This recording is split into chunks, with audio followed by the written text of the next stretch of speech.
బాలు మీనాలు రోహిణి కన్న కొడుకుని ఇంటికి తీసుకొచ్చిన విషయం తెలిసిందే. అయితే బాబు నిద్రపోతున్నాడు కదా, బాబు లేసేలోపు చకచకా వంట చేసేసే మీనా బాబుకు అన్నం పెట్టి వాళ్ళ అమ్మమ్మ దగ్గర తీసుకొని వెళ్దామని బాలు చెప్పడంతో హడావిడిగా వంట చేస్తూ ఉప్పు చూడండి అంటూ మీనా బాలు దగ్గర తీసుకొస్తుంది. హడావిడిగా చూడడము, చెయ్యి మూతి రెండు కాల్చుకుంటాడు.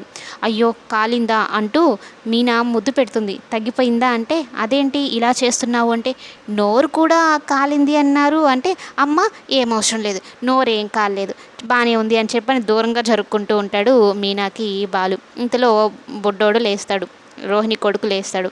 లేచి మా అమ్మమ్మ ఏది, నేను ఎందుకు ఇక్కడున్నాను, అమ్మమ్మ ఎక్కడుంది, పద వెళ్దాం అన్నట్టు చెప్తూ ఉంటే నువ్వు ముందు భోజనం చేయరా తీసుకొని వెళ్తాను అని చెప్పని మీనాని భోజనం తీసుకురమ్మని చెప్పని మీనాని ముద్దలు చేసి తినిపిస్తూ ఉంటుంది అటు బాలుకి అలాగే చింటూకి ఇద్దరికి. ఇక వీళ్ళిద్దరు కొట్టుకుంటూ ఉంటారు.